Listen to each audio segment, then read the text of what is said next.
Salaamaaleykum sama gaay maa ngi leen di jaar di leen rafetlu ci teewaay bi ngeen teew ci suñu chaîne sport bi léegi dañuy waxtaanee transfert yi nga xam ne ñooy am Europe ci championnat yu mag yi surtout Angleterre Espagne Italie ak yooyu noonu dinañ leen mettre à jour ci transfert yi nga xam ne ñooy am yëpp te ay sources yu leer lañ koy jëlee. Du ñu nekk di joxe information yoo xam ne leeruñu vraiment donc si boo leen bëggee di am ay information à temps réel rek dee leen connecté wu suñu chaîne di abonné suñu chaîne di ngeen jot ay info à temps réel incha allah. boo leen xamul Darwin Núñez mi ngi joué bi football Benfica booy bi daal instant yi moom vraiment club yu bëri bëgg nañ ko ci ku mel ni Manchester United ak Liverpool. Mais instant bii nii Liverpool proposé na 80 millions d'euros plus 20 millions de bonus mais instant bii nii mën nañu wax ni accord amagul entre Benfica ak Liverpool donc loolu dafa nekk loo xam ne ci ay discussion la léegi instant bi daal mën nañu wax ni lépp ci Benfica la des ndax Liverpool pare na pour fay xaalis bu bari pour loolu. Manchester United tamit ñoom it amuñu benn kii. intention bàyyi xale bi mu dem Liverpool parce que ñoom tamit instant yi ku xam Manchester United xam ni soxla nañ attaquant soxla nañ dugalkat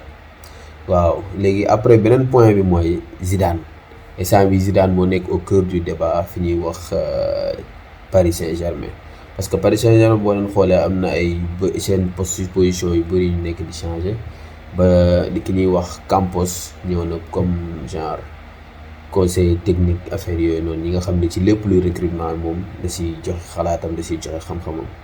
instant bi daal Zidane bokk na ci ñi nga xam ne moom bokk na ci ñi nga xam ne ñi ngi yaakaar ni war na mën a yor Paris Saint-Germain mais amagul lenn loo nga xam ne am na accord ci seen diggante entre Paris ak kii di Zidane donc ñoom instant bi ki nga xam ne sax moom lañ gën a gis ni moo nekk priorité pour mën a nekk entraîneur Paris Saint-Germain mooy Christophe Galtier moo yoroon Nice boo leen ko xamul tamit boo leen yàggee seetaan championnat France ngeen xam ki ma leen di wax donc instant yi actuellement Mauricio Pochettino moom mooy entraîneur Paris jusqu'à présent mais li ñu njort mooy que ni vraiment dina jóge Paris parce que dirigeant Paris daal gis nañ ni peut-être liñ doon xaar ci moom dafa ko ak beneen booy bi ñuy wax Gavi mooy jeune talent bi nga xam ne moo nekk Barcelone booy bi daal instant bi vraiment Barça da ko bëgg proposer pour mu prolonger contrat am de 5 ans ba pare. li gën a doy waar ci contrat bi mooy dafa nar a def benn clause libératoire de 1 milliard d'euros maanaam ku bëgg a activer transfert am un jour il va falloir nga proposer somme bu ñuy wax 1 milliard d'euros xam ngeen ni loolu bari na waaw loolu daal Barça bëgg mais instant bi amagul benn confirmation bu ci am ñoom dañu nekk ci discussion yi Gavi tamit bëgg na toog instant bi ñoom ñaari ici entre kii bi Gavi ak club bi ñu ngi discuter ci salaire booy bi ñaata la war a doon na ki ñuy waxaat tamit Frenkie de Jong instant bii nii moo nekk au cœur du débat Manchester United nag instant bi dafa soxla sentinelle koo xam ne day génnee bal bi pour mën a football lu rafet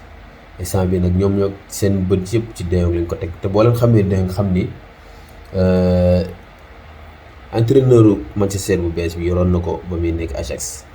mooy année bi ñoom Van de Beek nekkee Ajax ak yooyu moom moo leen yoroon mooy Erik ten Hag nag dafa bëgg indiwaat kii di Frenkie de Jong Manchester dafa bëgg indi Manchester United ba mu doon ki nga xam ne mooy defar footballam depuis la base waaw léegi daal Barça ak Manchester United moom ñu ngi négocier Manchester nag am na proposition bu mu def mooy proposition 60 millions d'euros waaw léegi nag bëgg na ci teg 10 millions d'euros pour li nga xam ne moom mooy ay bonus la mais bonus yooyu noonu ci ay dafa am ay conditions yu muy ñëwee maanaam yooyu noonu ay discussion lay laaj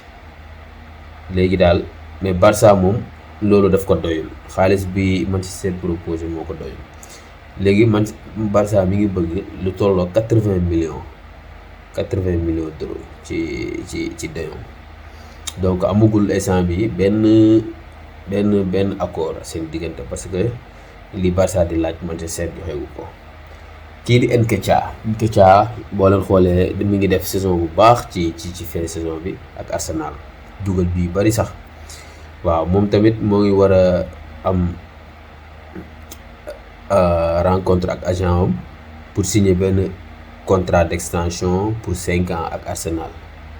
waaw moom it kii ñuy wax Gabriel Jesus mooy attaquant Manchester City bi, boo leen xamee ne instant bi Haaland moom signé na Manchester City,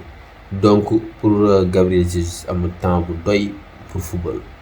ci équipe bu Manchester City bi dina doon lu metti. donc instant yi Gabriel Jesus dafa nar a jóge City. waaw Real nag mi ngi ci doon wax, mais instant bi li ñu njort mooy Gabriel Jesus championnat Angleterre la nar a des. waaw après léegi ñu jeexalee ko ci Franck Kessié ak Christensen, mooy ñaari joueurs yi nga xam ne instant bi